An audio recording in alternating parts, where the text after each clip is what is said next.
સુરત હાલ in charge police કમિશનરના હવાલે છે, ત્યારે કાયદો વ્યવસ્થાની સ્થિતિ કથળી હોય તે રીતે તસ્કરો બેફામ બનેલા જોવા મળી રહ્યા છે.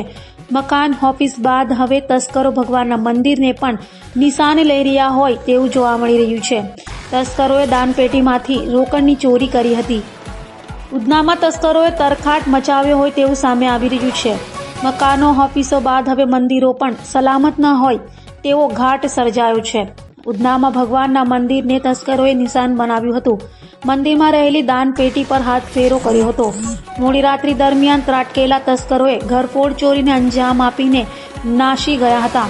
3 જેટલા શખ્સો મંદિરમાં પ્રવેશ્યા હતા, જેમણે સમગ્ર ચોરી કરી હોવાનું ત્યાં લાગેલા સીસીટીવીમાં કેદ થયું છે. ઘરફોડ ચોરીની લાઈવ ઘટના સીસીટીવી કેદ થઈ હતી. હાલ સમગ્ર ચોરીને લઈને ઉધના પોલીસે તપાસ શરૂ કરી છે.